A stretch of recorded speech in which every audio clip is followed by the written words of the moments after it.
Today I'm going to talk about performing under pressure, and in particular how you can leverage emotional intelligence to perform under pressure. So my organization, in addition to working with high performers like yourselves, business leaders, we also work with elite and Olympic athletes. And we've been to 4 Olympic Games. Now, during the 2-week period of any Olympics, there are more personal bests and world records set than the previous 4 years combined. Makes sense, right? Competition goes up, pressure goes up, best performance happens. Here's what you might not know. During that same 2-week period, there are more personal worsts set than the previous 4 years combined.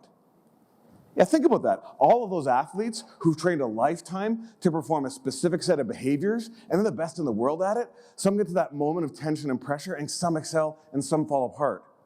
Well, where's the edge in performance?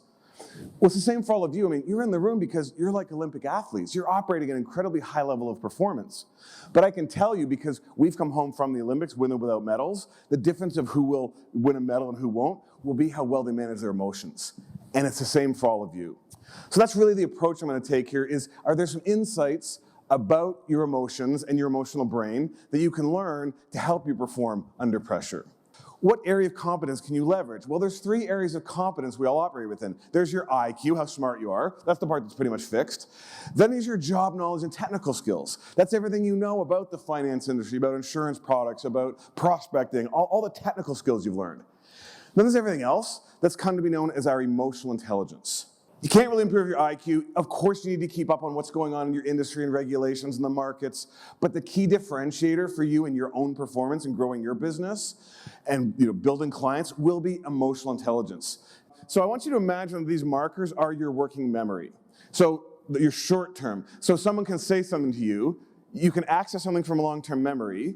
You can see a number of options. You can listen. So you have 24 different options, 24 different combinations you can see that allow you to use the best of your IQ and your job knowledge and your wisdom.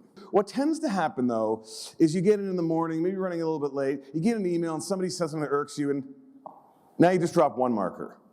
Now you have 3 left. How many combinations of the markers are there now? 6. What % of your thinking capacity did you just lose? It feels like it should be 25% because it's just 1 marker, but actually you lost 75% of your best thinking capacity. How I can best answer this question to the client? How can I, assuage their fears? How can I deal with my spouse who's saying, or partner who's saying something, right? We lose all that thinking capacity. We cannot think as clearly. We can't see as many options. By the way, in that moment when we're a little triggered, we become a little more judgmental, a little more reactive. We move to this place where ironically, we become more certain. Even though we can't see as many options, we become more certain that we're right. And I don't know about all of you, but that first marker, that's my listening marker. It doesn't work very well when I have it. Never mind when I lose it. The minute I get a little triggered, I'm not listening anymore. So the key to this whole topic is really self-awareness. And knowing what some of your default behaviors are. Could be to shut down. Sometimes it could be to be passive aggressive. For me, I sometimes move to my fight behaviors. I become stronger in tone. I'm like type, reply to all. So we're going to talk about knowing your big 3. So how do you do this self-awareness? So the 3 things are your body, your thoughts, and your behaviors. So B, T, and B. Body. Your body's actually your early warning system. It will know before your neocortex catches up that you have started a trigger because the adrenaline and cortisol will be released. So my chest gets a little tight. My hands will start to shake a little bit.